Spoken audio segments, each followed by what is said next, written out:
Midwives, midwives, midwives. Boy, this weekend was the weekend talking about midwives. I'm Carolyn Curtis with the CARAB Company, and this weekend was just filled with loads of news. CNN did a show last night, The Whole Story, where they where Abby Phillips talked about her decision to have her baby at home after having done lots of research. And since she was experiencing a low risk pregnancy, she decided that her best option was to go with midwives and to have a home birth, which resulted in a very beautiful birth of her daughter.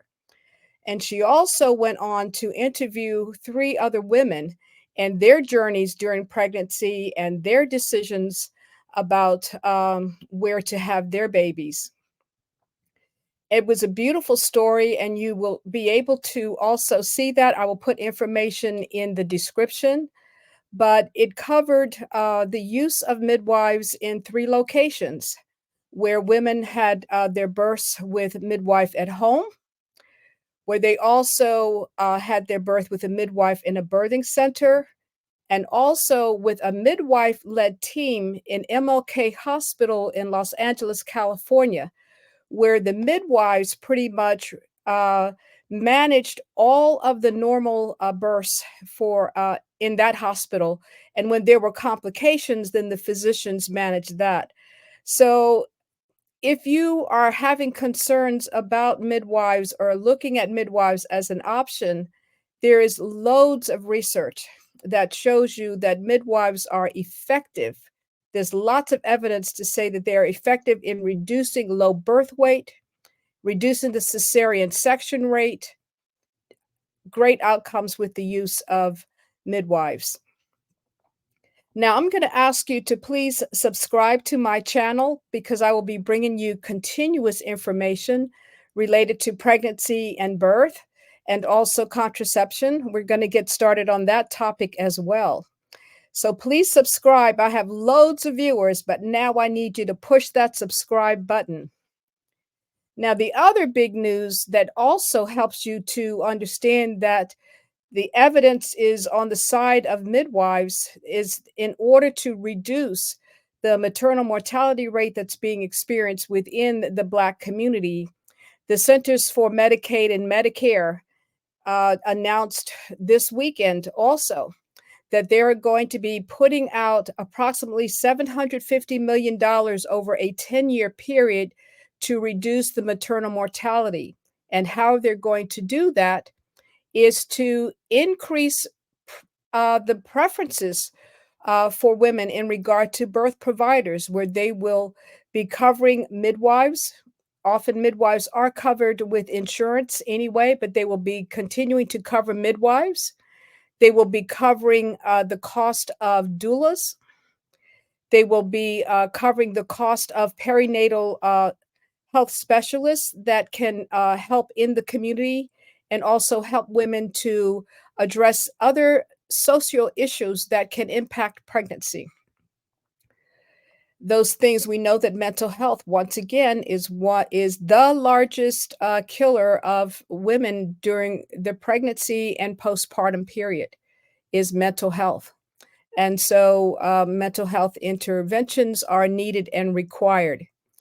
The other thing that they're going to be doing is having hospitals work on their procedures and making hospitals more patient-friendly, more friendly, that they actually will listen to you, that they will actually hear, that they will work with them to help them move to being baby-friendly designations. That means that they will meet criteria that makes them a baby-friendly location.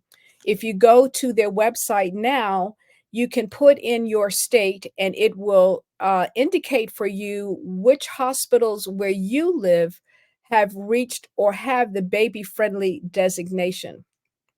And oftentimes when there is a baby-friendly designation, the likelihood of the cesarean section rate being lower in these facilities is going to be there as well.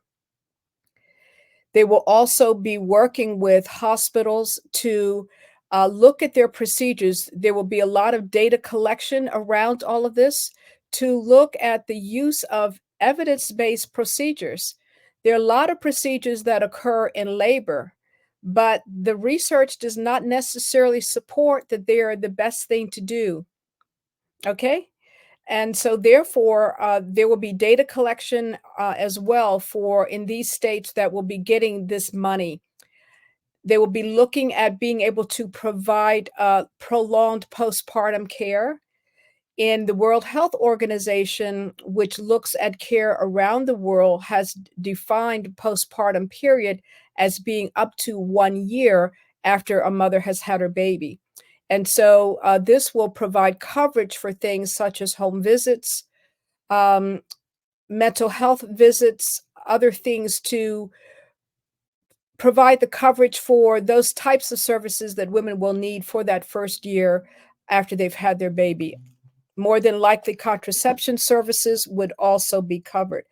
So this is why I say midwives, midwives, midwives. It's been everywhere this weekend.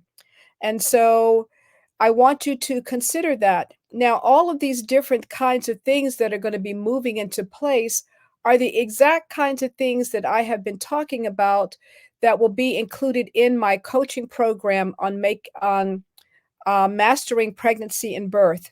I will launch that again in early 2024. I have a wait list that is there that you can sign up for now.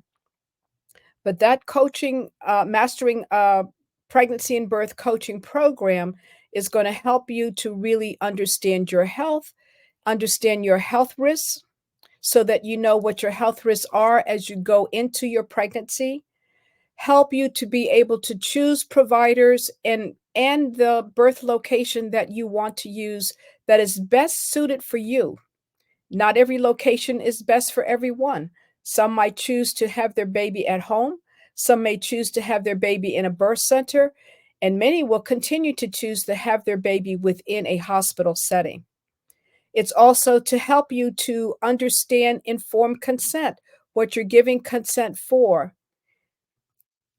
All of these things to then bring together for you to be able to develop a birth plan that you would like to see carried out in no matter which location that you have your baby. So it's the Mastering Pregnancy and Birth Coaching Program that I will be launching again in 2024. So get on that wait list. So this is what I have for you tonight. I would encourage you that if you like all that you've been getting from me in terms of the content, that you will hit that like button, subscribe, please subscribe. I've got almost 10,000 views. And if you guys can help me, I'd love to get to 10,000 before the end of the year. I'm like about 350 views short.